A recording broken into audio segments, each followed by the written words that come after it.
Today I'll be talking about anti-cheats, cheating, and breaking easy anti-cheat. Yeah, okay, cool. So first off, who am I? So I'm a senior technical security specialist at TrustWave down in Canberra. I consider myself decent at reverse engineering, and I'd also consider myself a bit of a gamer. So, video games. Video games are like tabletop games such as Monopoly, but on your computer. They can be single-player or multiplayer games and be a large variety of genres, such as first-person shooters, MMOs, massive multiplayer onlines, or role-playing games. They can also be multiplayer games to have a competitive component. These are usually either supported by the developer, either through like leaderboards, high scores, or indirectly, such as races to complete batches of content and be the first players to do it. Due to this competitive component, developers will aim to keep the integrity of the game to ensure that competitors have a fair experience all around. However, naturally, some players will want to take every advantage they can get to achieve these naming rights. And unfortunately, a subset of these players are willing to breach terms of service and rules to get these naming rights. Cheating does exactly this. Cheating occurs most commonly in first-person shooter games. The main reason for this is due to the amount of assistance that cheats actually grant the users who abuse these cheats. Some common first-person shooter cheats include extrasensory perception, ESP, which is essentially seeing players and important entities through environmental objects and terrain. And aim assistance is another cheat, which essentially does what it says. It aids rather heavily in your aim to ensure that you hit enemy players, because at the end of the day, it is a first-person shooter. In other game genres, as well as first-person shooters, you will find aim assistance for skill shots, so things that you would typically aim with your mouse, position manipulation, such as speed and fly hacks, and game state abuses, which is a bit of a high-level concept, which is essentially abusing bugs, such as item duplications. So here's an example in CSGO of an ESP. You can see that in the blue borders are essentially the enemies that are outlined behind the wall. On the technical scale, however, cheats are implemented by essentially freely reading and writing memory in the game, examining any game packets that come in and out, and executing code. Note that it's often a combination of these. You'll rarely find them on their own, and you will sometimes find these in separate components. So there may be a client, a third-party client, a DLL, whatever. And cheats can be fully integrated into the game by, like, for example, hooking common and manipulating game objects. So, for example, Unity and Unreal are very common game engines that game developers will use, and they'll have some objects that you can find in memory and be able to manipulate those objects. They may also be a third-party application, so they're not inside the game client, but they still have read and write memory access, or they utilize packet inspection. Cheats that often solve a complex problem, such as aim assistance or ESP, will tend to be within the game client because it's kind of difficult to, for example, find where an enemy is and then have to virtually move the mouse in order to hit the enemy. So I apologize for putting this part on a Sunday morning, but I'll just go over a bit of theory behind game cheats, just to give a fundamental understanding of approaching cheating and reversing in general. So defining cheats. So cheats are a program or a method that gives the user an advantage over other players, and that's usually breaching rules in terms of service. Exploits are bugs that players can use to gain an unintended advantage, but this is usually typically without an external program, so it's usually in the game client itself. And we'll say that exploits are a subset of cheats. Defining games. So games are built from two components, a front-end client and a back-end server. Any updates to the state of the player or environment in the game will usually result in a packet being sent or received out by a player. Note that this point is important in that you may perform an action and you may not see a client packet being sent out immediately, but it's important to know that at some point your action will be sent to the server because the server has to keep track of what you're doing. I'll also say that with the whole two components points, that this is kind of analogous to web applications where you have a front-end web application and a back-end server. But there's more trust in the game client. This is primarily due to performance reasons, as you can't reasonably send an entire game state in every response because the game has to actually update itself. And for first-person shooters, which can be quite performance-intensive, having to update the entire environment can be quite, again, performance-intensive, and you don't want it to happen, especially in first-person shooter games where you have game data being sent every 64 or 128 times per second. Your computer, depending on how beefy it is, probably won't be able to keep up with it. So expanding on cheats, cheats can modify the front-end client to help players gain an advantage. This may be through adding UI, again, highlighting boxes in ESPs. Cheats can read or edit any incoming or outgoing packet data, and cheats can use this data to inform the player of the best way to take advantage of a situation. Bugs are unintended consequence that occurs due to not accounting for all possible inputs. Note that this is specifically game bugs. I'm not talking about bugs in general. Logic flaws are unintended consequences which occur due to invalid data checks or assumptions about incoming data. So for example, this may be your greater than 0 instead of greater than or equal to 0. Logic flaws are a subset of bugs, and exploits are the abuse of bugs by exclusively using the game client. However, the abuse of bugs using a modified client or third-party application is a cheat. So now let's actually apply this theory. Okay, that was a little loud. Let's actually apply this theory. So firstly is an example of an exploit in item duplication in Minecraft. All right, on here. What? All right, play. Okay, so what you're going to want to do is go to your pickaxe, right? Like hold it. Now what you're going to want to do is right click it and then press 6 really fast. Yeah. And now you're going to want to click the redstone in there, the disenchanter. Okay, so then just double click on the keys that you're holding. And then you just take them out of the menu. Back to... So what's the server That's called? not okay. Where is my PowerPoint? Hold on. Okay.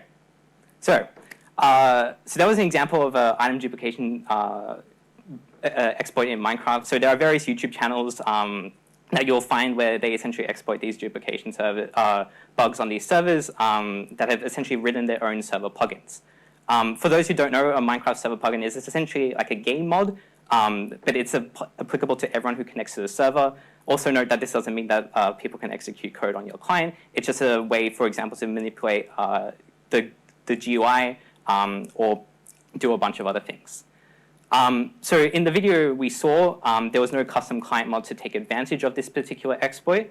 Though in the past that these sorts of creators do eventually make their own mods, so essentially make exploiting this more efficient, as the methods can actually be kind of tedious to actually duplicate the items. No, it is highly likely that in this case, the bug is that the plugin is supposed to take the item out of the slot that was interacted with and put it in the window that pops up. But for whatever reason, it doesn't actually take this item out, but it assumes that when you click again, that it will return the item back to the slot that you selected, therefore duplicating the items. Because we have a bug here and there's no custom client mods, it's all in the client itself and anyone could abuse this bug, therefore it is an exploit. Example of a cheat is identifying high-value modifiers in Path of Exile. So Path of Exile is a loot-driven ARPG. This is essentially kill mobs, get loot. And it has a concept of modifiers on monsters, or mods for short. Mods increase the difficulty of monsters, such as increasing their health or the damage that they deal to you, but they drop better loot as a reward. However, it is important to note that the mods on these monsters are completely random. Additionally, some of these mods have special effects in terms of the loot that they drop, such as converting all loot into high-value currency. But the chances of these high-tier mods appearing is actually very low. However, in the game, when a new instance is loading, the server will send you a list of modifiers that the client can expect to preload these textures for performance reasons, because obviously when things pop up, you don't want to be loading textures at runtime and then be like, oh, you have a blank mob that essentially starts to render in the middle of combat. And naturally, these high-tier mods that we're looking for have fancy animations. So a third-party tool was developed to essentially read this preload packet that was sent by the server to the client and display a list of mods that were loaded as a result of this preload packet. If the desired mods that you were looking for weren't actually loaded, the instance can be discarded and you can create a new one very easily. The bug in this scenario is that there is an oversight by the developers when they made this performance feature that the players could actually determine if the desired mod was going to be loaded or not into the game. So therefore, because a third-party tool was created to abuse this bug, this is therefore a cheat. Just as a quick aside, you may notice that both of these examples have been a result due to human error. So the Minecraft duplication was due to DIY plugins. In this case, it's for a performance feature that has an oversight. Dan Conway's point from yesterday's presentation about humans in your security processes of vulnerability kind of does resonate here as well. So naturally, developers don't like cheaters because it ruins the competitive aspect, and players don't like cheaters as well because it ruins their fun. So enter the anti-cheat, the #1 enforcer of the no fun allowed zone. Anti-cheats implement a ton of mechanisms to prevent any sort of cheating or reversing occurring. Such mechanisms include scanning user land memory for any malicious applications or tools, scanning the kernel land for any suspicious drivers or memory allocations, and also the prevention of common debugging techniques to attach to the game binary, such as launching it through a debugger or using various sysinternal tools, and more importantly, crash dumps. An interesting point about anti-cheats is that they don't work against the user, is that they do work against the user to prevent them from hacking the games. This kind of contrasts our view of antiviruses, which protect the OS and us from malicious attackers. So before I go on, I just want to, sorry for the flashbang, just a brief introduction, the protection rings that you'll tend to find in operating systems. These rings tend to indicate what sort of privileges you would expect if you resided in the specific ring. So for example, applications will reside in ring 3, whereas drivers that are common in Windows would reside more towards rings 1 and 2, and sometimes 0. And typically, high privilege rings have access to whatever privileges or data that the lower rings have access to as well. Just a quick semantic warning though, rings are useful to understand as a concept. You'll find people, including me, mislabeling or labeling things in different rings compared to what they actually are. In this context, in this presentation specifically, it is more important to understand that rings are just privilege differences and that privileges are common in different levels. So based on this ring system, we know the following, that our game resides in ring 3 because it is an application.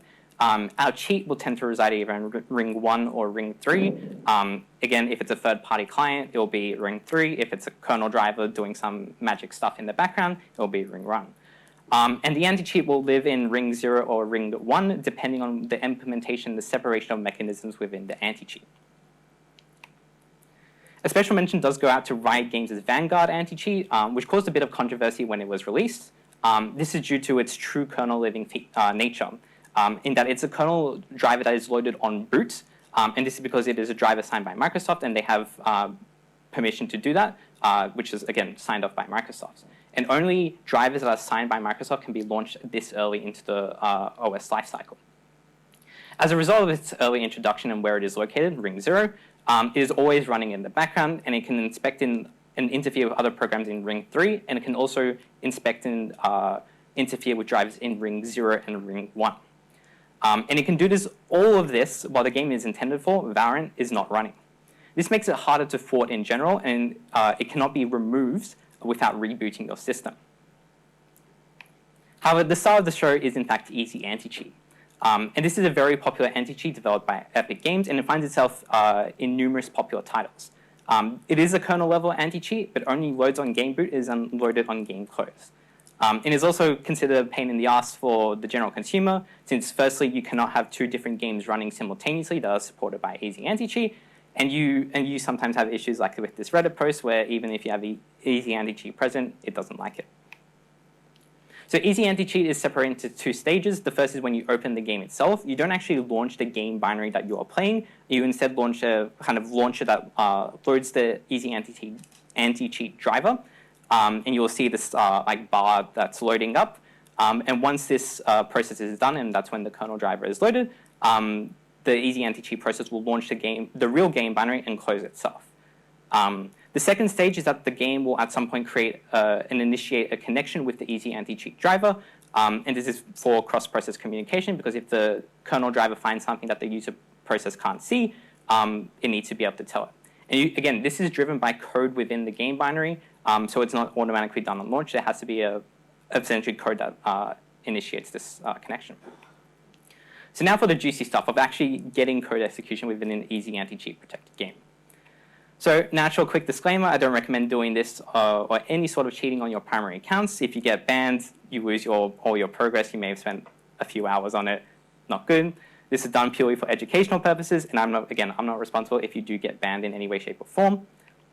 So the motivation for how this all started. So I play all sorts of games, including MMOs, massive multiplayer onlines. And MMOs to me are the most interesting genre to attempt to break due to the impact on the game's ecosystem, because there is an economy that you have in play, and it was also kind of, you kind of have like competing against other players. As an aside, most games will have some sort of weak encryption mechanism to prevent mind-numbingly easy viewing and editing of packets. The most common mechanism of this is exclusive ORing or XORing. By finding the XOR key, I'd be able to intercept, read, and write packets for further reversing and potentially breaking. And I find it fun to find logic flaws due to assumptions that developers make due to the whole trust in the game client. So, packet encryption. So typically packets will be XORed with some defined key. Again, this is for performance reasons. You can't realistically expect to do kind of AES encryption on your packets because the server has to decrypt and then encrypt the response. And because it's sending a ton of packets at once to multiple clients, it can't keep up performance-wise. So you have two sorts of XOR keys. You either have static XOR keys, which are in the binary. You reverse the binary, you find the XOR key, you win. Otherwise, you'll have dynamic XOR keys, which are essentially generated and stored at runtime. Again, this is purely just to be a pain in the ass for reverses. And there are lots of methods to prevent this. So like obfuscation, it may be loading it from a server, whatever the process is. In Lost Ark, which is the game that I was looking at initially for this like whole motivation, the key was shared. So from server to client and client to server, the XOR key was shared between the two. But the offset at where the XOR key starts XORing the packet was at different points. So from server to client, it was based off the operation code of the packet.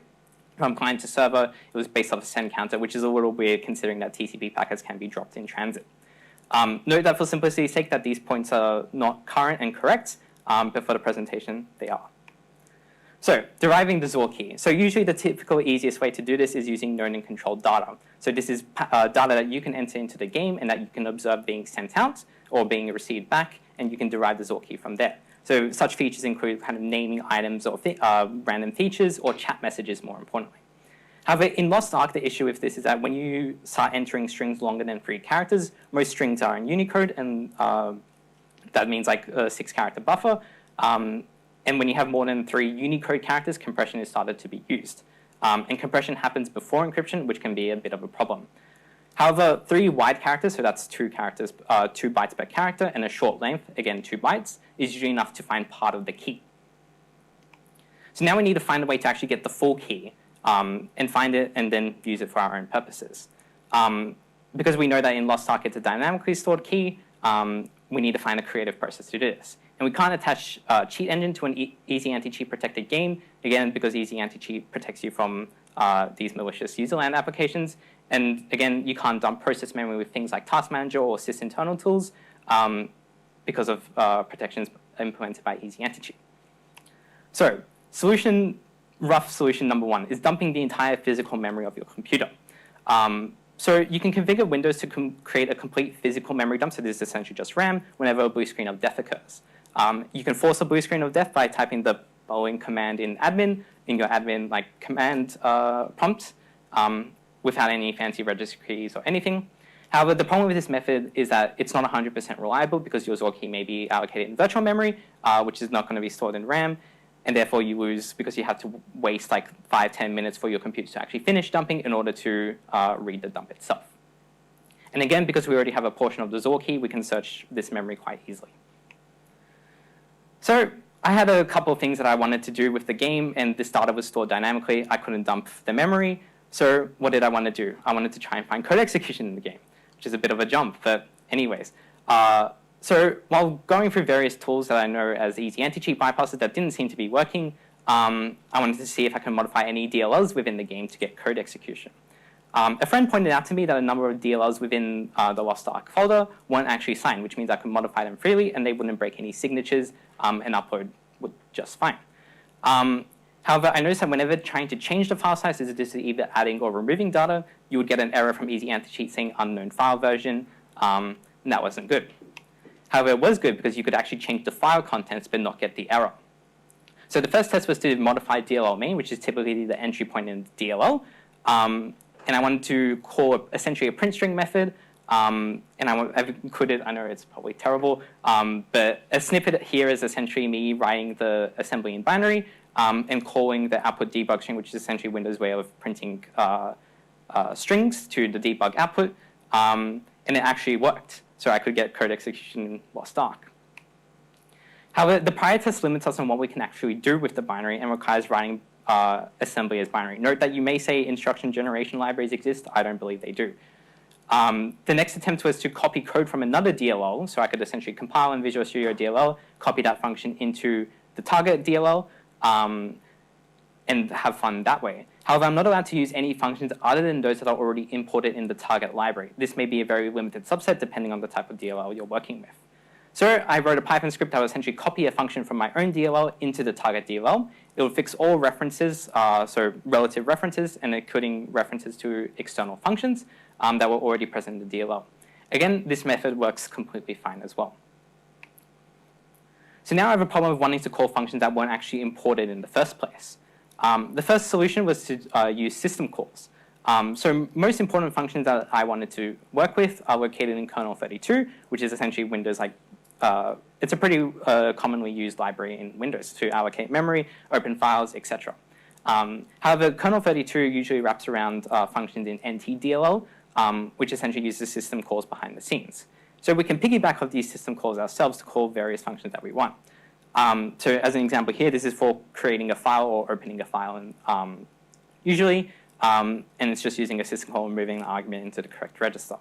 Note that the dump project on GitHub, I've included an author name, is a great example of how this is used to dump LSAS and is used to actually evade antiviruses. This is a big example of how I was just using system calls to dump an argument because the argument had some data that I was interested in, and I was able to dump it to a file. So, sorry for the flashbang. Next solution is abusing the process environment block, or PEB, to find functions that we want to execute. So, for those who don't know, the PEB is essentially a structure in Windows that, which maintains various data about a process, including all modules loaded by that process. And this structure is present for all processes and accessible by a special register. So as the PEB maintains a list of libraries that we imported, we can use commonly imported libraries such as kernel 32 and locate the function we want from it and then execute from it. Using this method, it actually allows us to open and write files, and more importantly, allows us to allocate and protect memory with special permissions.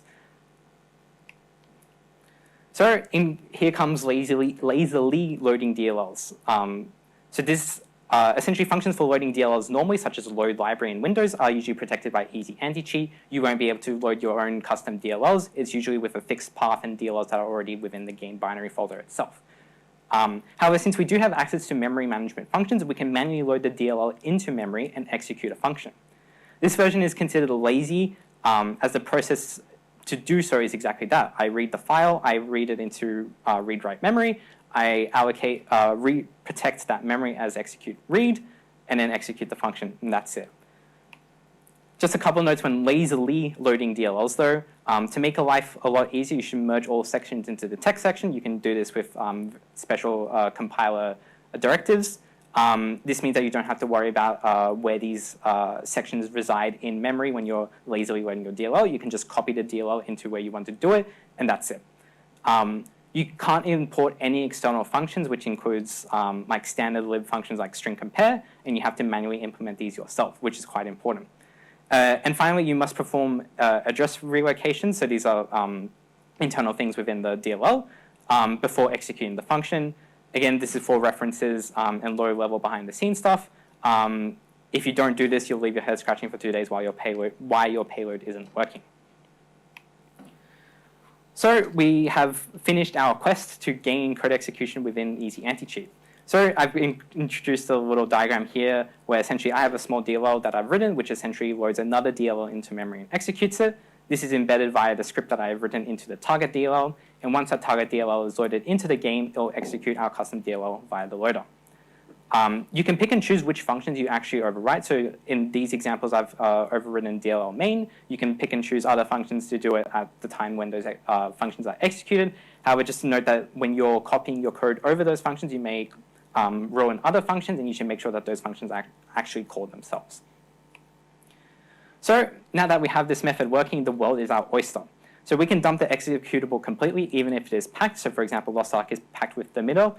And this dumping process can also fix imports similar to Skylar, which makes reversing a lot easier. Otherwise, you'll just have a bunch of external function calls and you won't know what they're for. We can also dump the entire memory accessible by the game, which will always contain the XOR key. Since we can get a portion of the XOR key, we should be able to find this 100% of the time. So essentially, we can start from the lowest address possible, which may be null, which may be whatever, the base of the executable, and we'll go up into dynamically allocated memory or virtually allocated memory. I was also very pleased to discover that this method works with other games other than Lost Ark, such as Dead by Daylight and Fall Guys, or any sort of easy anti-cheat protected game.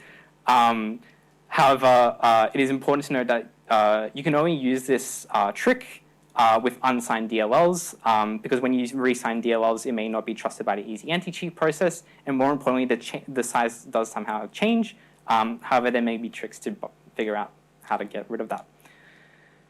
However, there is an issue combating file integrity checks when easy anti-cheat is initiated. So if you may recall, there were 2 stages to easy anti-cheat. One is when it's launched initially, and one is when it's initiated the cross-process communication with the game client.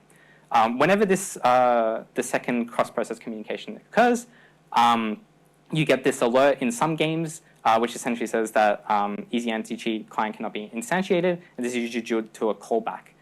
You may be able to patch this because there are some tricks to essentially fiddling with this V table, the virtual table for this, but exercise for the reader. And also note that a game not producing this alert, because you may have noticed that Fall Guys isn't here, a game not producing an alert does not mean you are necessarily safe, because there may be data that is sent to the server.